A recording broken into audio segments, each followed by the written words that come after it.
21 de agosto San Pío X Papa. San Pío X Papa. Memoria del Papa San Pío X, que fue sucesivamente sacerdote con cargo parroquial, obispo de Mantua y después patriarca de Venecia. Finalmente, elegido sumo pontífice, adoptó una forma de gobierno dirigida a instaurar todas las cosas en Cristo, que llevó a cabo con sencillez de ánimo, pobreza y fortaleza, promoviendo entre los fieles la vida cristiana por la participación en la Eucaristía, la dignidad de la Sagrada Liturgia y la integridad de la doctrina 1914. Etimología: pío igual a piadoso. Viene de la lengua latina. Giuseppe Melchiorre Sarto, quien luego sería el Papa Pío X, nació el 2 de junio de 1835 en Riese, provincia de Treviso, en Venecia. Sus padres fueron Giovanni Battista Sarto y Margherita Sanson. Su padre fue un cartero y murió en 1852, pero su madre vivió para ver a su hijo llegar a cardenal. Luego de terminar sus estudios elementales, recibió clases privadas de latín por parte del arcipreste de su pueblo, don Tito Fusarini, después de lo cual estudió durante 4 años en el gimnasio de Castelfranco Veneto, caminando de ida y vuelta diariamente. En 1850 recibió la tonsura de manos del obispo de Treviso y obtuvo una beca de la diócesis de Treviso para estudiar en el seminario de Padua, donde terminó sus estudios filosóficos, teológicos y de los clásicos con honores. Fue ordenado sacerdote en 1858, y durante 9 años fue capellán de Tómbolo, teniendo que asumir muchas de las funciones del párroco, puesto que éste ya era anciano e inválido. Buscó perfeccionar su conocimiento de la teología a través de un estudio asiduo de Santo Tomás y el derecho canónico. Al mismo tiempo estableció una escuela nocturna para la educación de los adultos, y siendo él mismo un ferviente predicador, constantemente era invitado a ejercer este ministerio en otros pueblos. En 1867 fue nombrado arcipreste de Salzano, un importante municipio de la diócesis de Treviso, en donde restauró la iglesia y ayudó a la ampliación y mantenimiento del hospital con sus propios medios, en congruencia con su habitual generosidad hacia los pobres. Especialmente se distinguió por su abnegación durante una epidemia de cólera que afectó a la región. Mostró una gran solicitud por la instrucción religiosa de los adultos. En 1875 creó un reglamento para la Catedral de Treviso, ocupó varios cargos, entre ellos, el de director espiritual y rector del seminario, examinador del clero y vicario general. Más aún, hizo posible que los estudiantes de escuelas públicas recibieran instrucción religiosa. En 1878, a la muerte del obispo Zanelli, fue elegido vicario capitular. El 10 de noviembre de 1884 fue nombrado obispo de Mantua, en ese entonces una sede muy problemática, y fue consagrado el 20 de noviembre. Su principal preocupación en su nuevo cargo fue la formación del clero en el seminario, donde, por varios años, enseñó teología dogmática y, durante un año, teología moral. Deseaba seguir el método y la teología de Santo Tomás, y a muchos de los estudiantes más pobres les regaló copias de la Summa Theologica. A la vez, cultivó el canto gregoriano en compañía de los seminaristas. La administración temporal de la sede le impuso grandes sacrificios. En 1887 celebró un sínodo diocesano. Mediante su asistencia en el confesionario, dio ejemplo de celo pastoral.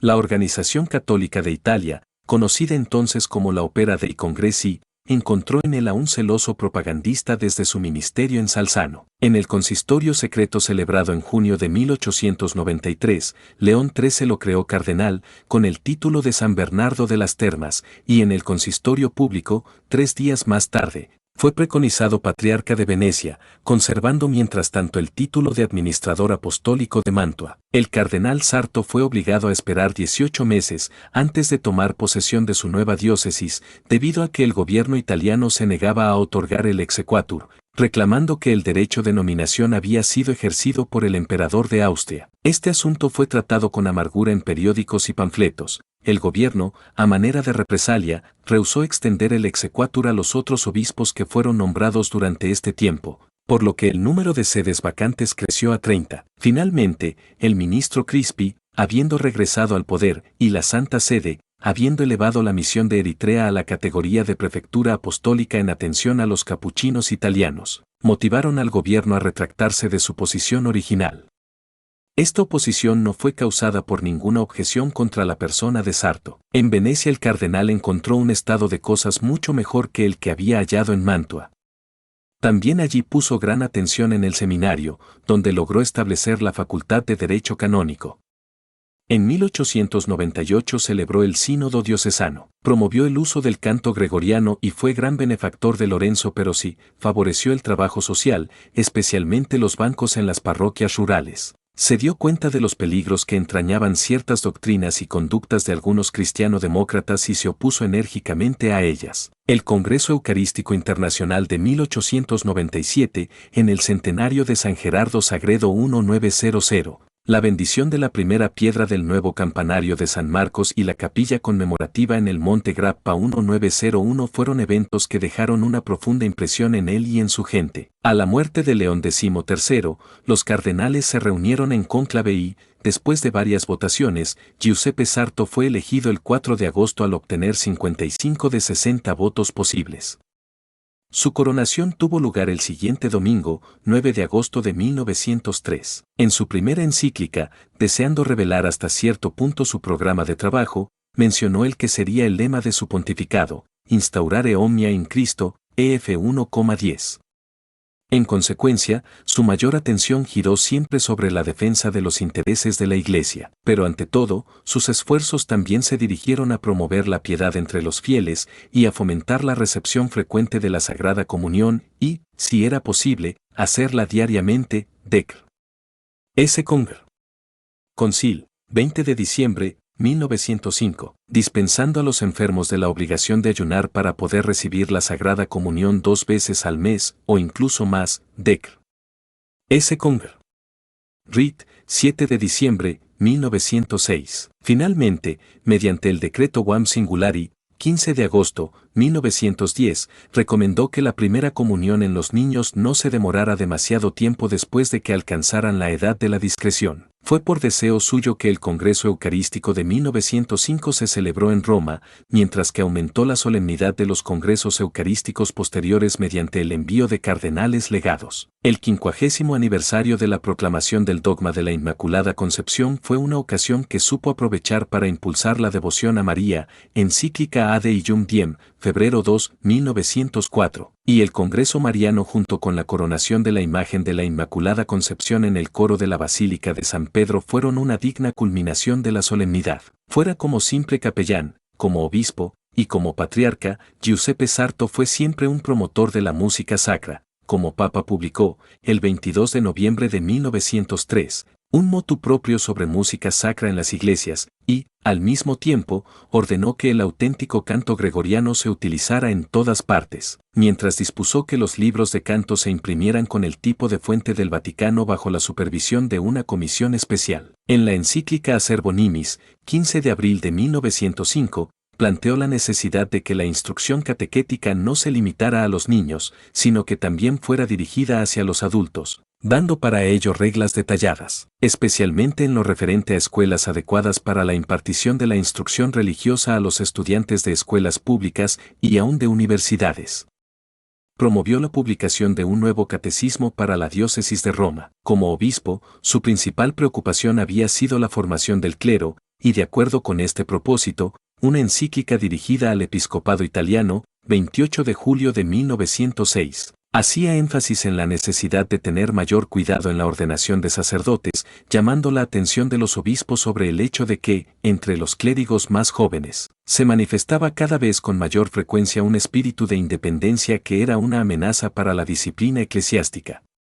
En beneficio de los seminarios italianos, ordenó que fueran visitados regularmente por los obispos y promulgó un nuevo programa de estudios que había estado en uso en el seminario romano. Por otra parte, como las diócesis del centro y sur de Italia eran tan pequeñas que sus seminarios respectivos no podían prosperar, Pío X estableció el seminario regional, que es común para las sedes de una región dada. En consecuencia, muchos seminarios, pequeños y deficientes, fueron cerrados. Para una mayor eficacia en la asistencia a las almas, a través de un decreto de la Sagrada Congregación del Consistorio, 20 de agosto de 1910, promulgó instrucciones concernientes a la remoción de párrocos como un acto administrativo, cuando tal procedimiento requería de graves circunstancias que podían no constituir una causa canónica para la destitución.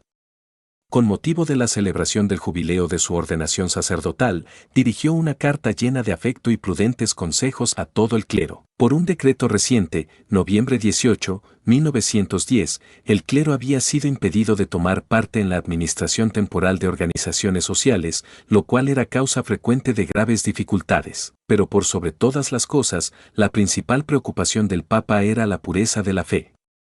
En varias ocasiones, como en la encíclica con respecto al centenario de San Gregorio Magno, Pío X resaltaba los peligros de ciertos métodos teológicos nuevos, los cuales, basándose en el agnosticismo y el inmanentismo, por fuerza suprimían la doctrina de la fe de sus enseñanzas de una verdad objetiva, absoluta e inmutable, y más aún cuando estos métodos se asociaban con una crítica subversiva de las Sagradas Escrituras y de los orígenes del cristianismo. Por esta razón, en 1907, publicó el Decreto Lamentabili, llamado también el Sílabus de Pío X, en el que 65 proposiciones modernistas fueron condenadas. La mayor parte de estas se referían a las Sagradas Escrituras, su inspiración y la doctrina de Jesús y los apóstoles, mientras otras se relacionaban con el dogma, los sacramentos, la primacía del obispo de Roma. Inmediatamente después de eso, el 8 de septiembre de 1907, apareció la famosa encíclica Pascendi, que exponía y condenaba el sistema del modernismo. Este documento hace énfasis sobre el peligro del modernismo en relación con la filosofía, apologética, exégesis, historia, liturgia y disciplina, y muestra la contradicción entre esa innovación y la fe tradicional, y, finalmente, establece reglas por las cuales combatir eficazmente las perniciosas doctrinas en cuestión. Entre las medidas sugeridas cabe señalar el establecimiento de un cuerpo oficial de censores de libros y la creación de un comité de vigilancia. Posteriormente, mediante el motu proprio Sacrorum Antistitum, Pío X llamó la atención en los interdictos de la encíclica y las disposiciones que habían sido establecidas previamente bajo el pontificado de León XIII sobre la predicación, y sancionó que todos aquellos que ejercieran el sagrado ministerio o quienes enseñaran en institutos eclesiásticos, así como canónigos, superiores del clero regular y aquellos que servían en oficinas eclesiásticas, deberían tomar un juramento en el que se comprometían a rechazar los errores que eran denunciados en la encíclica o en el Decreto Lamentabili. Pío X retomó este asunto vital en otras ocasiones,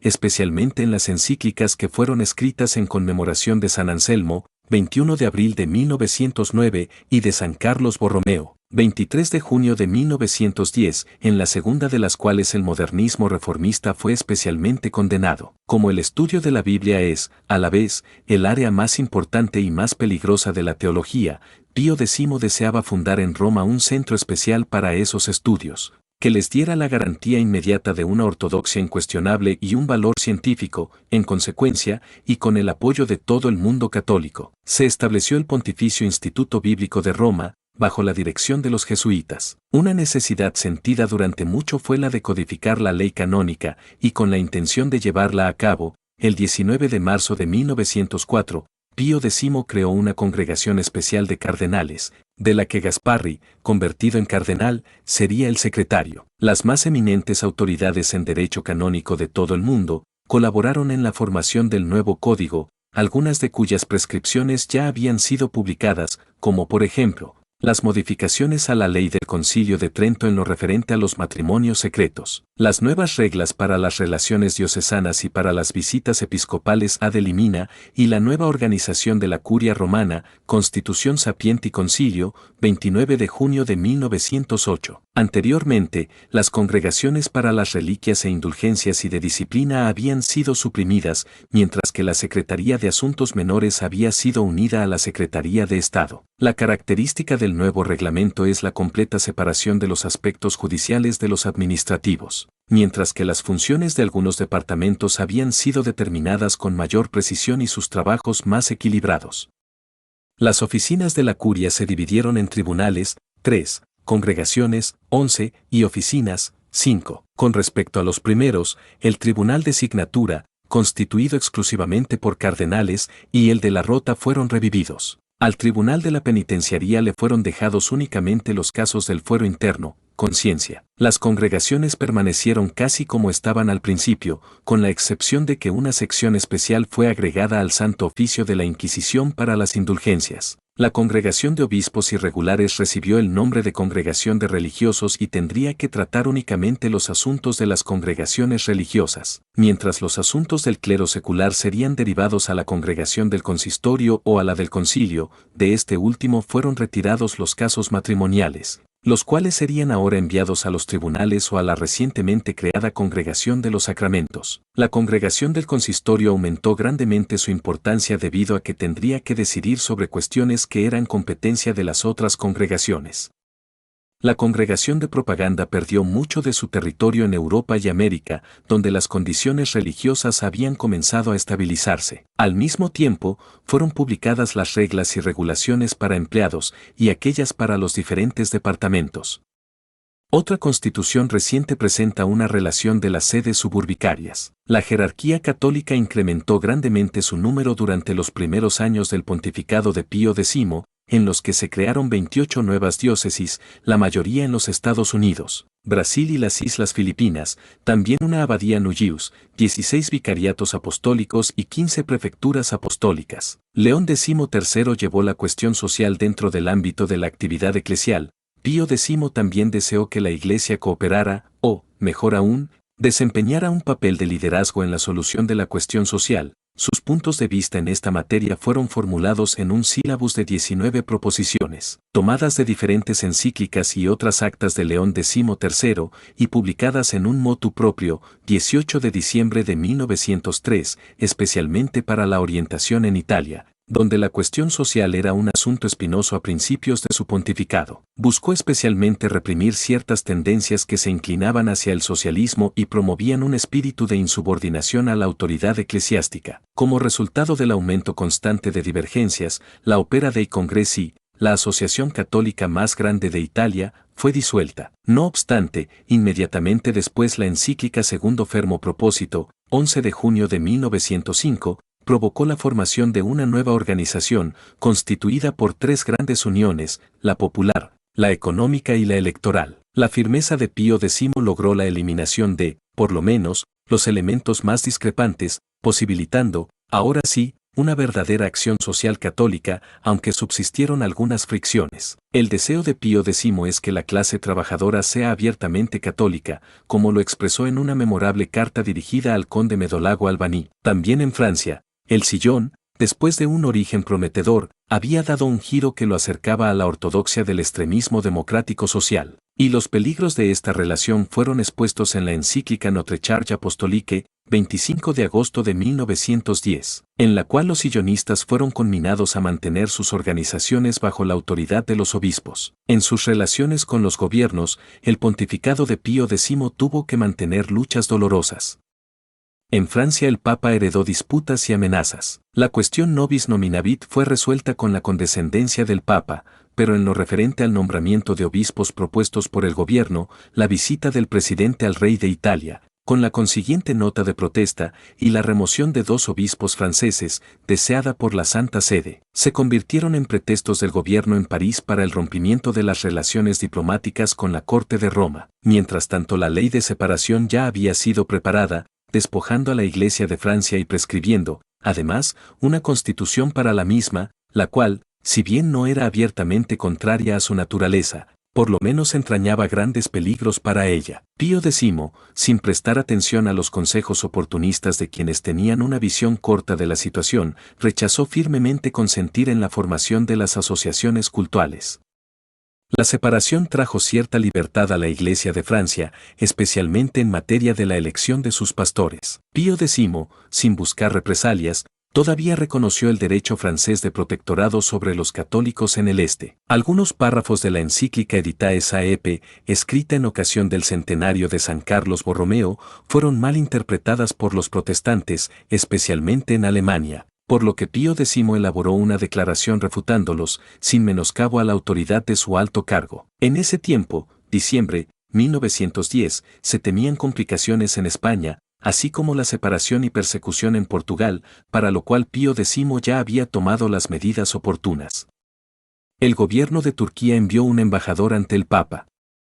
Las relaciones entre la Santa Sede y las repúblicas de América Latina eran buenas. Las delegaciones en Chile y la República Argentina fueron elevadas a la categoría de internunciaturas y se envió un delegado apostólico a Centroamérica. Naturalmente, la solicitud de Pío X se extendió a su propia estancia, realizando un gran trabajo de restauración en el Vaticano, por ejemplo, en las habitaciones del cardenal secretario de Estado, el nuevo palacio para los empleados, una nueva galería de pinturas, la Especola, etc. Finalmente, no debemos olvidar su generosa caridad en las calamidades públicas. Durante los grandes terremotos de Calabria, pidió la ayuda de todos los católicos del mundo, logrando reunir, al momento del último sismo, aproximadamente 7.000,000 de francos, que sirvieron para cubrir las necesidades de quienes fueron afectados y para la construcción de iglesias, escuelas, etc. Su caridad no fue menor en ocasión de la erupción del Vesubio y de otros desastres fuera de Italia, Portugal e Irlanda. En pocos años, Pío X obtuvo resultados magníficos y duraderos en interés de conservar la doctrina y disciplina católicas, aún enfrentando grandes dificultades de todo tipo. Hasta los no católicos reconocen su espíritu apostólico, su fortaleza de carácter, la precisión de sus decisiones y su búsqueda de un programa claro y explícito. Publicado por Padre Francisco Javier Rebollo León, está en 16.